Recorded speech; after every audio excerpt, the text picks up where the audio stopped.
بسم اللہ الرحمن الرحیم. سب سے پہلے ایک ہاٹ ٹاپک ہے جس کی طرف ڈاکٹر صاحب نے اشارہ بھی کر دیا تھا کہ دین ضرور غالب ہونا چاہیے, اس کو قائم کرنا چاہیے. اس حوالے سے جامعہ حفصہ کی جو طالبات کا طرز عمل ہے, ڈاکٹر صاحب آپ اس کے متعلق کیا فرماتے ہیں؟ یہ جو کام ہوا ہے اس سے ایک بات کی نشاندہی ہو رہی ہے, وہ یہ ہے کہ جو لوگ جو شیعہ میں ہیں اور دین کو قائم کرنا چاہتے ہیں وہ اب انتخابی عمل سے بھی نا امید ہو چکے ہیں اور محض دعوت و تبلیغ سے بھی نا امید ہو چکے ہیں. ان کے سامنے راستہ تو صحیح آ گیا ہے کہ پبلک ایک جو ہوگی تحریک اور مزاحمتی تحریک, احتجاجی تحریک, مطالباتی تحریک, اس کے بغیر یہ کام نہیں ہوگا. لیکن غلطی جو کر رہے ہیں وہ یہ ہے کہ یہ لال مسجد کوئی ملک نہیں ہے, یہ تو ایک جگہ چھوٹی سی ہے, یہاں پہ یہ کام کرنا جو ہے یہ تو بہت بڑی غلطی ہے. یہ ایک ملک ہے جس میں ہم رہ رہے ہیں, اس ملک کا ایک نظام ہے اور اس نظام کے تحت یہاں فوج ہے. اس فوج جو ہے اس نظام کو نافذ کرنے والی بھی ہے, پولیس ہے, پیراملٹری فورسز ہے, ایئر فورس ہے, سب کچھ ہے.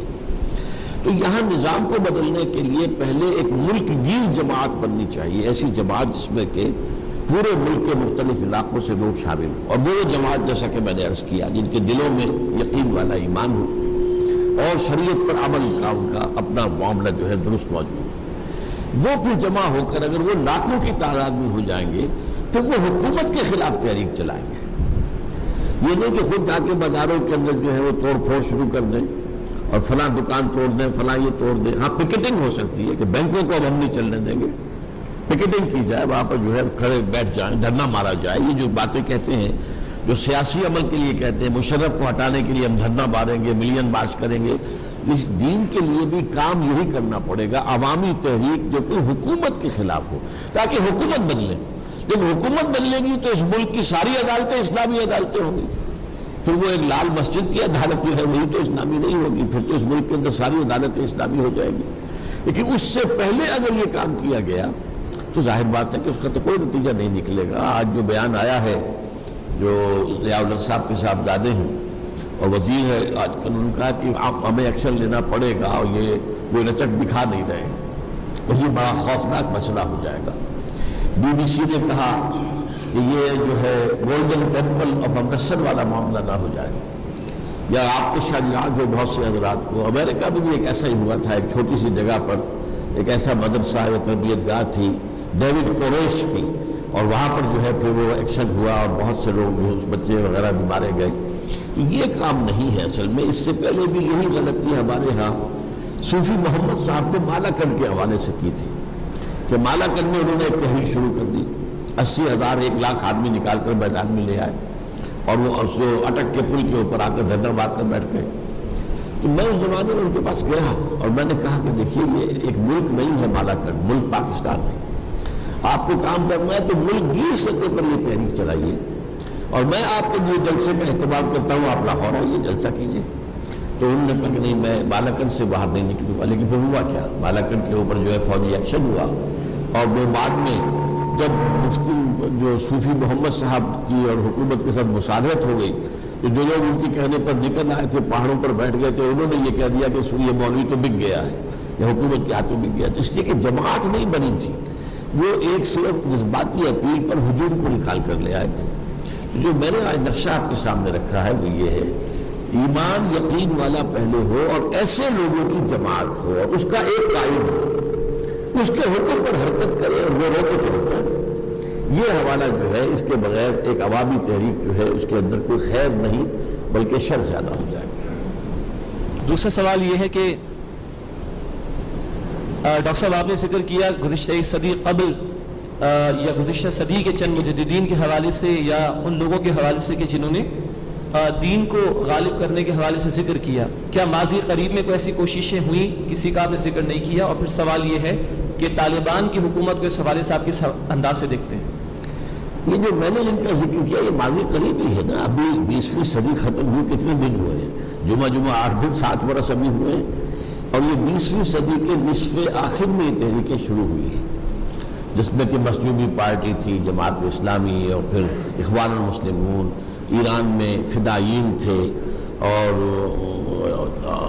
عباد الرحمن تھے لبنان کے اندر وغیرہ وغیرہ، اور ان سب کے پیش نظر یہی تھا کہ یہاں پہ دین کو نظام کی حیثیت سے قائم کریں۔ لیکن ایک تو میں نے کہا کہ غلطی انہوں نے یہ کی کہ یہ در حقیقت ایمان یقین والا ایمان پیدا کیے بغیر جو ہے یہ کام نہیں ہو سکتا، اور دوسرے یہ کہ انہوں نے طریقے وہ اختیار کر لیے کہ جو حضور کی سیرت سے نہیں تھے، لیکن اس کے باوجود ان تحریکوں نے بہت سی اویئرنیس پیدا کر دی ہے، اور بہت سے لوگوں کے اندر اب یہ بات موجود ہے کہ اسلام جو ہے وہ دین ہے، وہ صرف مذہب نہیں ہے۔ اسی لیے ویسٹ گھبرا رہا ہے۔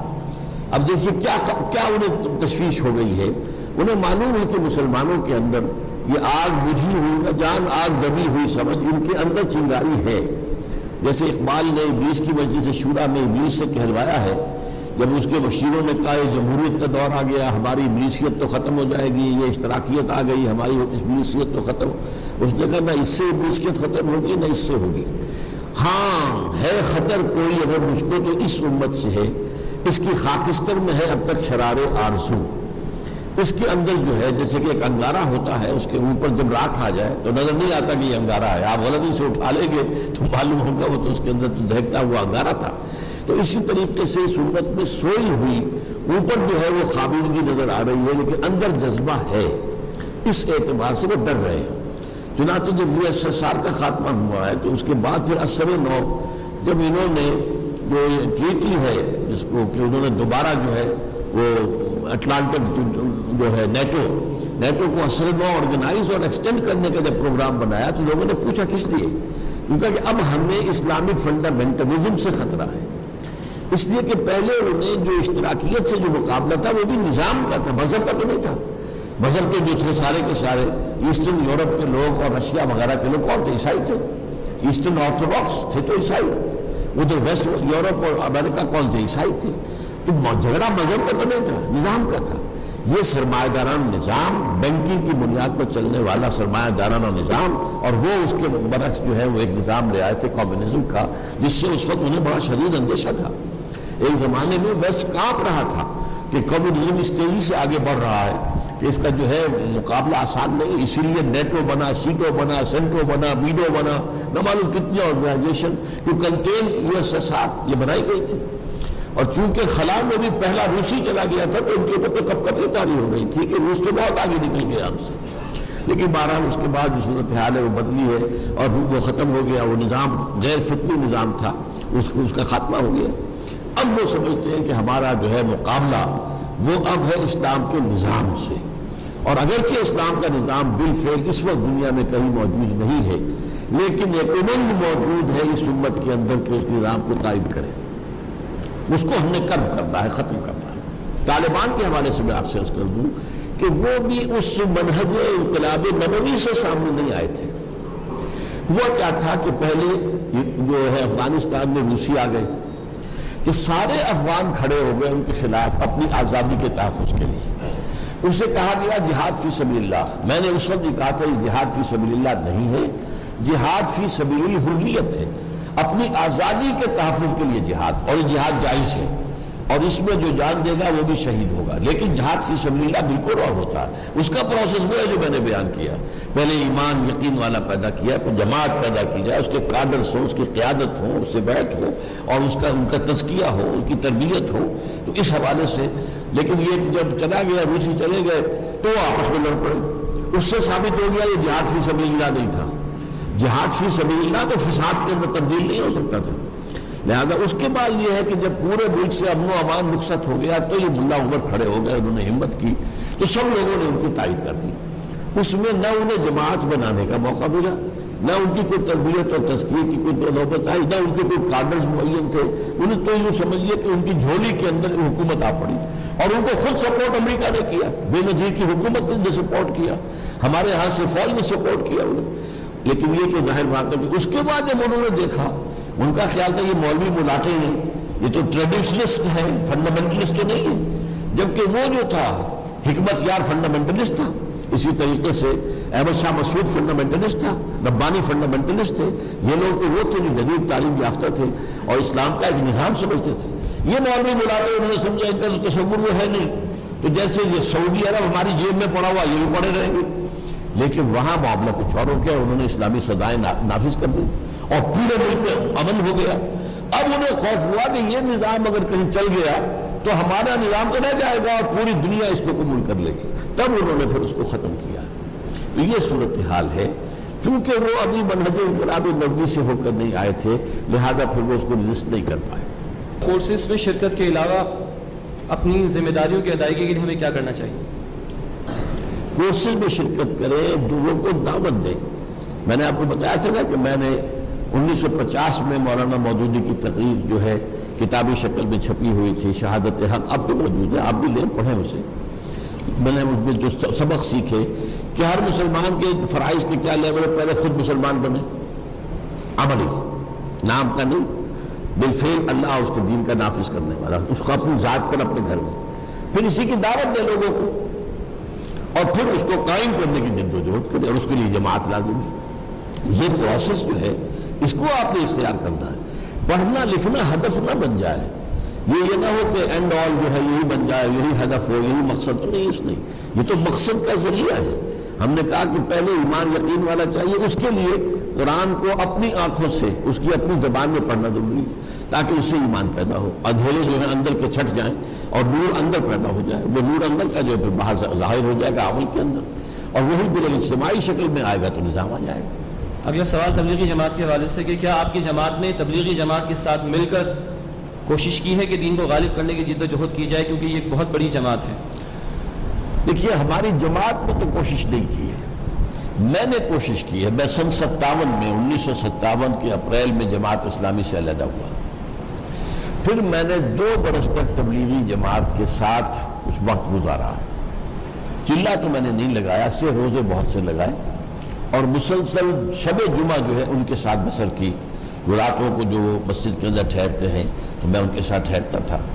تو میں نے پھر ان کے اکابر سے بات کی, اور میری کوشش یہ تھی کہ ان کے سامنے وہ اگلی بات بھی آ جائے کہ ہمیں دین کو قائم بھی کرنا ہے, صرف مذہب کی تبلیغ نہیں بلکہ دین کو اقامت دین.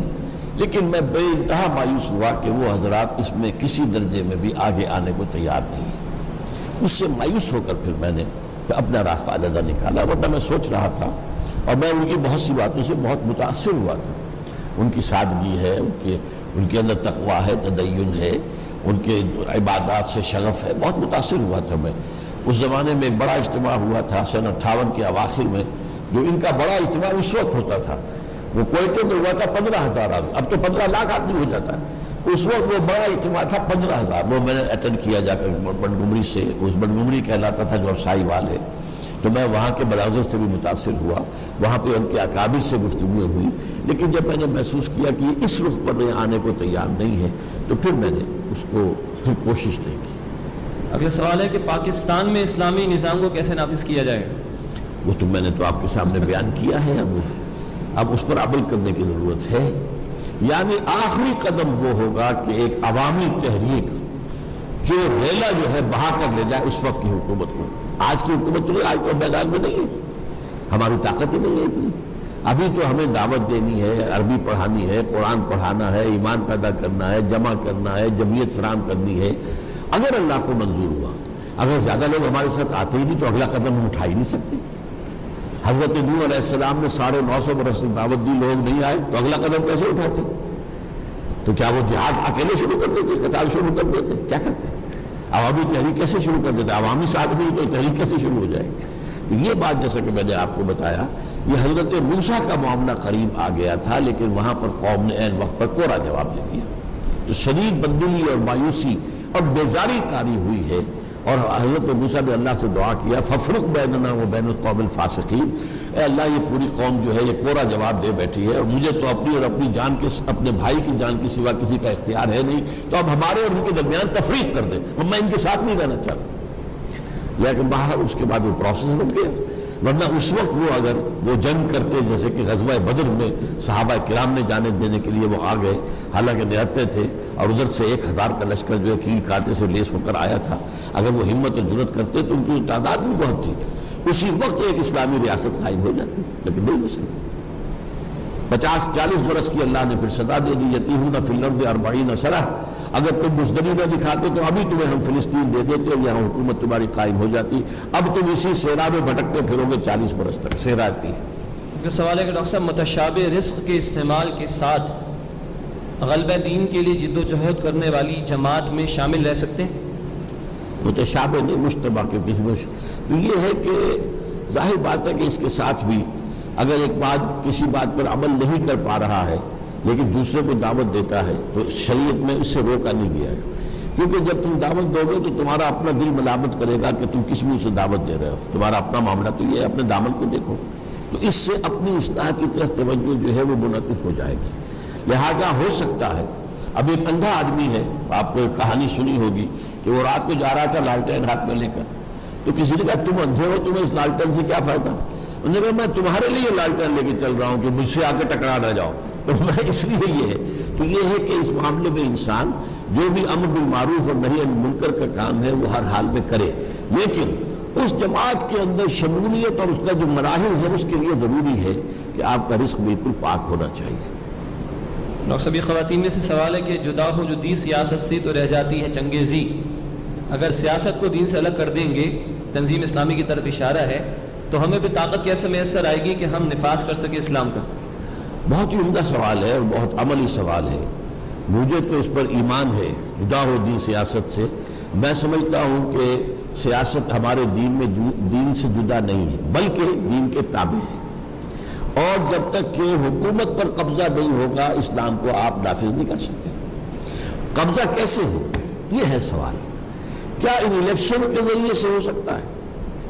اب یہاں آپ کی آبادی ون مین ون ووٹ، ایک بہت بڑا عالم دین شیخ الحدیث ہے، اس کا بھی ایک ہی ووٹ ہے، اور ایک جاہل ہے کچھ اور جیسا کا بھی ہے، وہ فاسق بھی ہے فاجر بھی، اس کا بھی ایک ووٹ ہے، اور پھر یہ کہ ہمارے ہاں 70% ووٹر جو ہیں وہ جاگیرداروں اور زمینداروں کے انگوٹھے تلے بیٹھے ہوئے ہیں، تو یہاں پر الیکشن کے ذریعے سے یہ کام نہیں ہو سکتا، اور الیکشن سے کبھی انقلاب آیا ہی نہیں ہے۔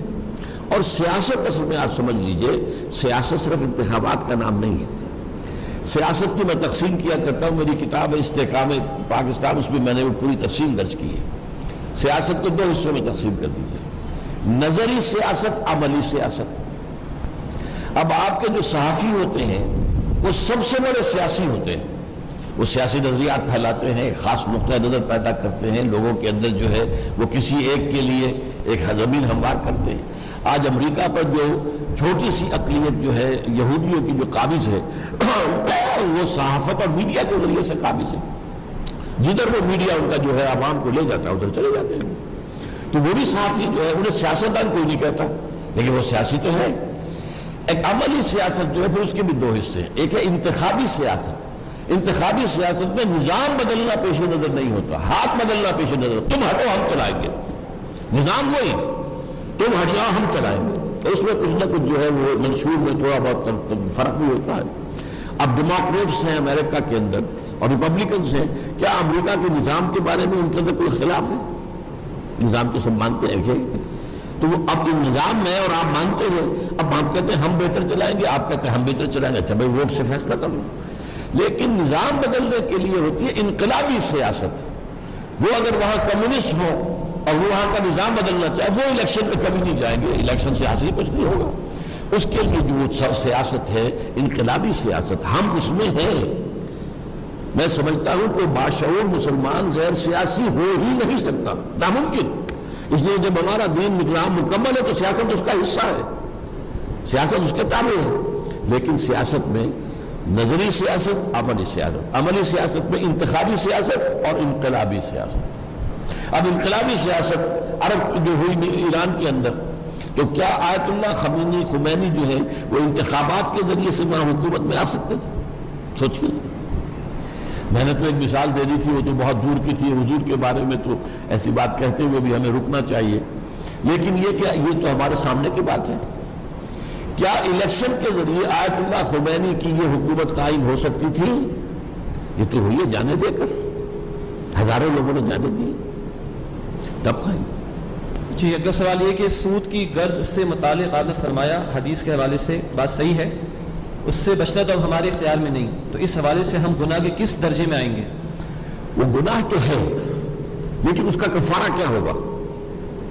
ہم اگر گندم میں نے کھائی اور میرے اندر سود کا غبار چلا گیا، اب اس کا کفارہ کیا ہوگا جو مجھے توانائی حاصل ہو گندم کھانے سے اسے میں صرف کروں اللہ کے دین کو قائم کرنے کی جد و جہد کے لیے، تو یہ کفارہ ہو جائے گا۔ اقامت دین کی جد و جہد جو ہے وہ اس سود کا کفارہ ہو جائے گا جو سود ہمارے اختیار کے بغیر، جیسے ہوا کے اندر ڈسٹ سسپینشن ہو جائے تو سانس تو لینے پر مجبور ہیں آپ، تو سانس لیں گے تو ڈسٹ جائے گی لنگس کے اندر، اگر کہیں دھواں ہو تب بھی آپ کو سانس تو لینا ہے، دھواں اندر جائے گا۔ یہی دونوں الفاظ حضور نے استعمال، غبار اور دخان، دھواں یا غبار ضرور جائے گا، تو اس کا جو ہے صفائی اندر کریں۔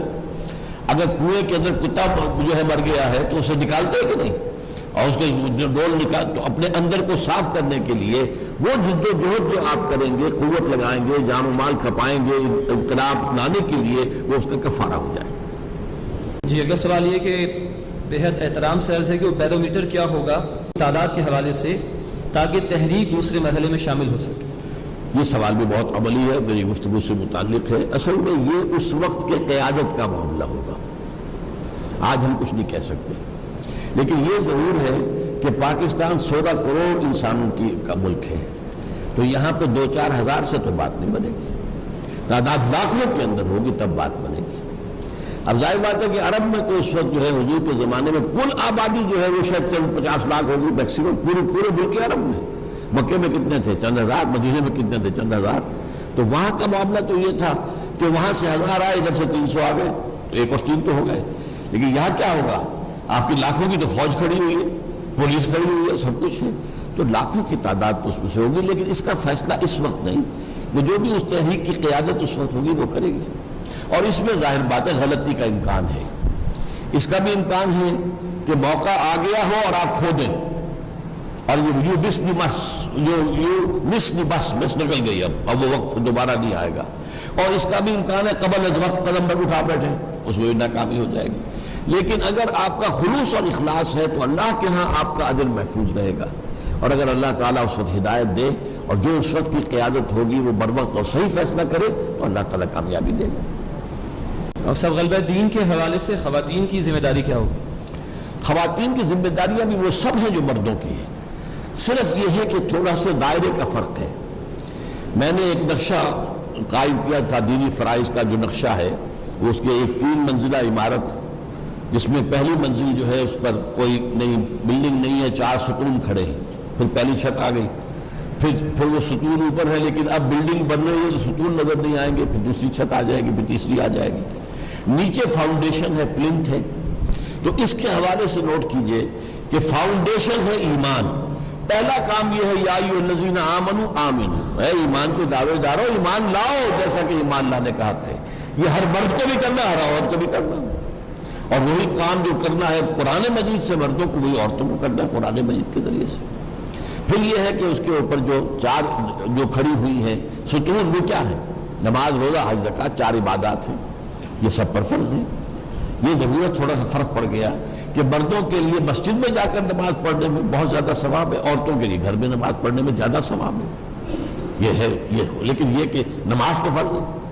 اسی طریقے سے حج، عورت اگر محرم نہیں ہے تو پھر وہ حج نہیں کرے گی بلکہ بدل کر آئے گی، مرد کے اوپر ہر حال میں کرنا ہے۔ اس حوالے سے تھوڑا فرق واقع ہوتا ہے، لیکن وہ 4 عبادتیں تو فرض ہے، روزہ بھی فرض ہے، زکوٰۃ فرض ہے۔ پھر یہ کہ دین کی دعوت دینا، یہ مسلم عورت پر بھی ہے اور مرد پر بھی ہے، لیکن عورت عورتوں کو دعوت دے گی یا اپنے محرم مردوں کو، اپنے بھائیوں کو، اپنے عزیزوں کو، اپنے جو بھی محرم مرد ہیں اپنے بیٹوں کو تیار کریں، جیسے صحابیات ہیں، حضرت خنسا ہیں، ان کے کئی بیٹے جو ہیں اللہ کی راہ میں شہید ہوئے اور وہ ہر شہادت پر اللہ کا شکر ادا کرتی ہوئی، تو اپنے بچوں کو اس کام کے لیے تیار کریں، اپنے شوہروں کو اس جد و جہد میں لگائیں، وہ دعوت، اور عورتوں میں دعوت و تبلیغ بھی کریں۔ آخری چیز جو اقامت الدین، اس میں جو آخری مرحلہ ہے میدان میں آ کر، وہ عورتوں پر فرض نہیں ہے، وہ ظاہر بات ہے کہ وہ اس کے لیے انڈائریکٹلی اپنے مردوں کو اس کام کے لیے نکال کر اور ان کو سپورٹ کر کے اور ان کو اپنی جو ذمہ داریاں ہیں ان پر سے کم کر کے، تاکہ وہ لوگ جو ہیں دل جمعی کے ساتھ کام کر سکیں، یہ ان کا انڈائریکٹ حصہ ہو جائے گا۔ اس لیے حضور کے پاس جب خواتین آئیں اور انہوں نے یہ کہا کہ حضور یہ مرد تو ہم سے بازی لے گئے بہت، وہ جہاد کرتے ہیں، وہ قتال کرتے ہیں، وہ اللہ کی راہ میں جانے دیتے ہیں، ان کے تو اونچے مراتب ہیں، ہم ان کے بچے گودوں میں اٹھائے پھرتی ہیں، تو ہمارے حضور نے فرمایا نہیں، تم اگر اپنے شوہر کی غیر موجودگی میں اپنی نفس کی بھی حفاظت کرتی ہو اور اپنے شوہر کے مال کی بھی حفاظت کرتی ہو اور اس کی اولاد کی تربیت، وہی ثواب تمہیں ملے گا یا تمہارے شوہر کو جنگ میں جانے سے مل رہا ہے، وہ ثواب ملے گا۔ تو یہ ہے صرف دائرہ کار کے اندر بعض جگہ پر اس میں فرق ہے، باقی فرائض و دینی وہی ہے مرد اور عورت کی۔ اگلا سوال ڈاکٹر صاحب یہ کہ اللہ کے رسول صلی اللہ علیہ وسلم کو تقریباً 20 سال لگے غلبہ دین کی جد و جہد مکمل کرنے میں سرزمین عرب کی حد تک، آپ کا خیال کیا ہے کہ ہمیں کتنا عرصہ لگے گا؟ کیا اس حوالے سے کوئی ٹائم فریم یا ٹائم ٹارگیٹ ہونا چاہیے ہمارے ذہن میں؟ کوئی ٹائم فریم جو ہے ٹارگیٹ ہم فکس نہیں کر سکتے، ہمیں نہیں پتا ہمیں کتنی ریسپانس ملے گی عوام سے، کیا پتا۔ اگر اللہ تعالیٰ لوگوں کے دل پھیر دے، جیسا کہ حدیث میں آتا ہے کہ بعض اوقات اللہ تعالیٰ اپنے فرشتوں سے کہتا ہے کہ میں اپنے فلاں بندے سے خوش ہوں، تم بھی اعلان کر دو، اور اللہ کے جو بھی بندے ہوتے ہیں پھر اس کی طرف رجوع کرتے ہیں۔ اگر اللہ جو ہے ہماری طرف لوگوں کا رجوع کر دیتا ہے تو ہو سکتا ہے جلدی ہی وہ وقت آ جائے، لیکن اگر ایسا نہیں تو دیر بھی لگ سکتی ہے۔ لیکن ہمیں جلد بازی میں کوئی کام نہیں کرنا ہے، اور ہم نے جیسا کہ میں نے آپ کو بتایا، میں کہا کرتا ہوں کہ بڑا براڈ اسپیکٹرم ہے۔ ایک حد پر کھڑے ہیں حضرت نوح، 950 برس دعوت دی اور کسی نے مانی نہیں، اب کیا کرتے ہیں؟ ایک آخری دوسرے کنارے پر حضور کھڑے ہیں، 20 برس میں انقلاب برپا کر دیا۔ اب ظاہر بات ہے ہم کہیں درمیانی میں آئیں گے نہ حضرت نوح کا معاملہ ہو سکتا ہے نہ حضور کا دوبارہ ہو سکتا ہے، ہوگا ضرور لیکن اس میں وقت بہت لگے گا، اس میں وقت کا فیکٹر جو ہے وہ کمپنسیٹ کرے گا شخصیت کو۔ حضور کی شخصیت جو ہے وہ ہمارے درمیان اب موجود نہیں ہے تو وقت جو ہے اس میں زیادہ لگے گا، کوئی حرج نہیں۔ ہمارا مقصد چونکہ ہے اصل اللہ کو راضی کرنا اور آخرت کی جو ہے وہ فلاح، تو وہ چاہے دنیا میں ہم کامیاب ہو کر انقلاب برپا کر سکیں یا نہ کر سکیں، اگر ہم اپنے فرض کی ادائیگی میں لگے رہے تو ہم اللہ کے یہاں سرخرو ہوں گے۔ فاول مطلوب، ہمارا مطلوب تو وہ ہے۔ ڈاکٹر صاحب تجزیہ ہے کہ آپ کی تقریر کا لب لباب یہ نکلتا ہے کہ جماعت اپنے ابتدائی دور میں مذہب پر عمل پیرا ہو اور جب قوت جمع ہو جائے تو دین پر، اس دوران اگر پانی سر پر سے گزر جائے گا تو کیا ہوگا؟ بدر میں 313 نفوس نہیں تھے کیا؟ ہاں لیکن میں نے بتایا تھا کہ بدر میں تو مقابلے میں بھی تو 1,000 تھا نا، ایسا تو نہیں تھا کہ مقابلے میں 1,00,000 ہو۔ اس حوالے سے آپ مثال لے لیجیے، لیکن اصل میں جو بات آپ نے پہلے کہی ہے کہ پہلے مذہب پر عمل پر، میں نے بات نہیں کہی ہے۔ جو مذہب کا تصور کرتے ہیں وہ معاملات کی بات نہیں کرتے، وہ یہ نہیں کہتے کاروبار کے اندر سے حرام کام چھوڑو، نمازیں پڑھو، داڑھی رکھو، یہ کرو وہ کرو، سنتیں اختیار کرو، لیکن یہ کہ سودی کاروبار چھوڑو، یہ بات جو ہے وہ تو میں نے جو آپ سے کہا وہ تو یہ ہے کہ وہ شرعی پردہ نافذ کرو اور سودی معاملہ چھوڑو، یہ ساری چیزیں شریعت پر عمل پورے پر بحث وہ جو ہے مذہب والا حصہ، عبادات اور عقائد والا نہیں۔ سوال یہ کہ جب تک کہ جماعت منظم ہو جائے، غالباً ہماری تنظیم کے حوالے سے بات ہے، جب تک کہ جماعت منظم ہو جائے جماعت اسلامی کو ووٹ نہیں دے سکتے کہ جو اس میدان کے مرد ہیں؟ جماعت اسلامی کو ہم نے ووٹ دیے ہیں، لیکن ایک زمانے میں جب IGI بنی تھی اس وقت ووٹ نہیں دیے تھے، اس کا صدر تھے غلام مصطفیٰ جتوئی۔ اب ظاہر بات ہے حضرت مولانا غلام مصطفیٰ جتوئی جو ہیں وہ تو کوئی اسلامی آدمی نہیں ہے، تو اس کی صدر ہم نے، لیکن اس کے بعد جماعت نے علیحدہ اپنے ٹکٹ پر الیکشن لڑا، ہم نے کہا جو بھی ہے ہم ووٹ دیں گے، لیکن اس سے نتیجہ نہیں نکلے گا۔ یہ ہمیں امید ہے کہ جماعت کے لوگ جو ہیں ان کی اپنی زندگیاں بہتر ہوتی ہیں، اگرچہ بعد میں کچھ آج کل جو ثابت ہو رہا ہے وہ یہ کہ وہاں بھی کچھ جو ہے جنگی مچھلیاں اور کوئی غلط کام جو ہے وہ وہاں بھی ہوئے ہیں، اور سیاست میں آ کر ان پر بھی کوئی رنگ جو ہے دوسرا چڑھ گیا ہے، لیکن میں اس ذکر میں نہیں جانا چاہتا تفصیل سے، لیکن بہرحال ہم سمجھتے ہیں کہ وہ لوگ بہرحال دین کے اوپر عمل پیرا ہیں، ہم ووٹ دیتے ہیں۔ اب سب اگلا سوال یہ کہ طالبان کی حکومت کو کامیابی نہیں مل سکی، وہ برقرار نہیں رہ سکی، کیا ان کو کسی مادی یا ٹیکنالوجیکل سپورٹ کی ضرورت تھی؟ یقیناً تھی، اور اگر وقت مل گیا ہوتا انہیں تو یقیناً وہ چیزیں فراہم ہو جاتی ہیں، پورا نظام بھی وہ قائم، ابھی تو نظام بھی نہیں تھا نا ان کے ہاں، وہ تو صرف چند شریف سزائیں نافذ کی تھی، اور اس پر یہ ہوا کہ امن جو ہے 100% امن قائم ہو گیا۔ اس سے اندیشہ ہو گیا ان کے جو غلط نظام والے لوگ ہیں کہ یہ اگر معاملہ، اور یہ بات میں آپ کو بتا دوں کہ اگرچہ ہمارے ہاں کے اس وقت کے جو ماڈرنسٹ دانشور ہیں ان میں ایک اہم آدمی ہے ڈاکٹر جاوید اقبال، علامہ اقبال کے فرزند، انہوں نے یہ کہا تھا، یہ گئے تھے افغانستان دورہ کیا، کچھ عرصے وہاں رہے طالبان کے زمانے میں، پھر آ کر انہوں نے دارالعلوم حقانیہ اور کوڑا خٹک میں تقریر کی، اور کہا جو حالات میں وہاں دیکھ کر آ رہا ہوں اگر چند اور مسلمان ممالک میں وہ حالات پیدا ہو جائیں تو پوری دنیا اسلام لے آئے گی. یہ جاوید اقبال کا قول ہے. تو دنیا نے دشمن ہمارا جو ہے وہ تو دیکھ رہا ہے کہ کیا ہو رہا ہے, تو nab the evil in the bud, اس کو ختم کرو فوراً, ورنہ اگر یہ پودا پروان چڑھ گیا تو یہ ایک پورا نظام بھی لا سکتے. کیا آپ نے اس دعوت کے سلسلے میں کبھی قوم کے حکمرانوں کو بھی دعوت دی ہے, اور اگر ہاں تو اس کا رد عمل کیا رہا؟ ظاہر بات ہے کہ جو ہمارے حکمران ہیں اب وہ مجھ جیسے لوگوں کو تو وہ انٹرویو بھی نہیں دیں گے. میں نے جو مشرف صاحب سے بھی 1-2 مرتبہ جو ہے مانگا انٹرویو, تو وہ نہیں دیتے.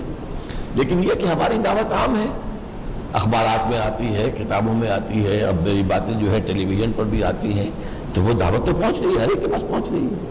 ڈاکٹر صاحب کیسے ممکن ہے کہ اتنے سارے ریلیجس آئیڈیالوجیز کے لوگ موجود ہیں, مسالک موجود ہیں, اور اسلام بھی غالب ہو جائے اس کی موجودگی میں, کیسے ممکن ہے؟ ممکن اسی وقت ہوگا جب کہ معلوم ہو جائے کہ ہمارا دین ایک ہے, مسلک علیحدہ ہے. مسلکوں کے علیحدہ ہونے میں کوئی بات نہیں.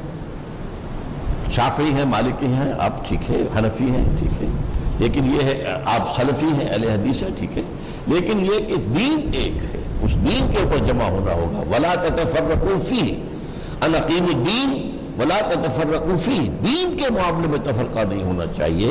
مذہب و مسلک میں اختلاف ہو جائے کوئی حرج نہیں.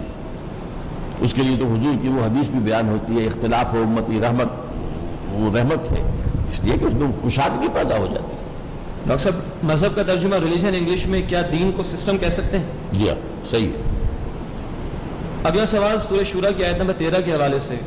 اقیم الدین کا ترجمہ بعض ناقدین کہتے ہیں کہ غلط ہوا ہے, اور یہ صرف خطاب تھا نبی اکرم صلی اللہ علیہ وسلم سے, ان کے لیے لازمی تھا. آپ کیا فرمائیں گے؟ صیغہ جمع کا ہے, تمہارے لیے لازم ہے, تمہارے اوپر فرض ہے.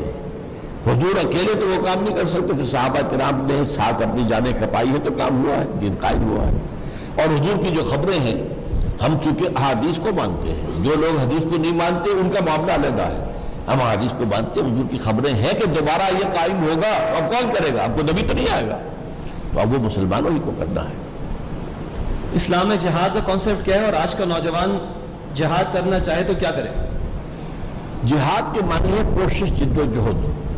جہاد ایک علیحدہ لفظ ہے, قتال علیحدہ لفظ ہے. قتال کے معنی جنگ. بس قرآن مجید میں سورہ صف میں دونوں لفظ آئے ہیں, تؤمنون باللہ ورسولہ وتجاہدون فی سبیل اللہ باموالکم وانفسکم, اور ان اللہ یحب الذین یقاتلون فی سبیلہ صفا کانہم بنیان مرصوص. تو اصل میں جو غلطی ہوئی ہے ہمارے ہاں وہ یہ کہ جہاد کو لازماً جنگ کے معنی میں لے لیا, یہ غلطی ہے. جہاد جد و جہد, وہ جہاد تو مکے میں بھی ہو رہا تھا, اور اس کے لیے سورہ الفرقان میں جو آیت آئی ہے فَلَا تُطِعِ الْكَافِرِينَ وَجَاهِدْهُمْ بِهِ جِهَادًا كَبِيرًا. اے نبی آپ ان کافروں کی باتوں میں نہ آئیے, آپ ان کے خلاف جہاد کیجئے بہت بڑا, اس قرآن کے ذریعے سے. وہ جہاد بالقرآن ہو رہا تھا. میرا کتاب ہے اسی عنوان سے, جہاد بالقرآن. مکے میں جہاد ہو رہا تھا, جہاد بالقرآن, اور پھر آ کر مدینے میں جہاد بالسیف ہوا, وہ قتال ہے. ڈاکٹر صاحب کچھ لوگوں کا, کچھ مکاتب فکر کا خیال ہے کہ اللہ کی راہ میں جد و جہد اس وقت کرنی چاہیے جب آپ کو اس کام کے لیے چن لیا جائے, یعنی آپ کے مرشد کا حکم آ جائے. میرے نزدیک سب سے بڑا مرشد قرآن ہے اور نبی اکرم صلی اللہ علیہ وسلم. باقی مرشدین تو میں نے آپ کو بتایا کہ وہ تو جب یہ سمجھ لیا گیا کہ سیاست تو اب بنے گی طاقت کے بل پر, اوپر جو ہے نیچے نیچے ہمیں کچھ نہ کچھ کام کرنا چاہیے, تو یہ جو دعوت و اصلاح وغیرہ اس کی بیعت وہ کام شروع ہوئے ہیں. لیکن اب ہم تو اس سے آگے بڑھ کر دین کی اقامت کی بات کر رہے ہیں.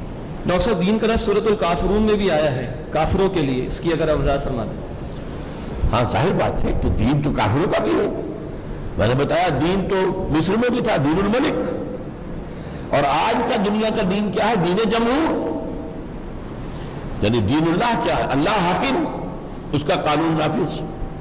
دین جمہور, جمہور حاکم, popular sovereignty, sovereignty belongs to the masses, اور ان کے نمائندے قانون بنائے, وہ جو چاہیں بنا دیں.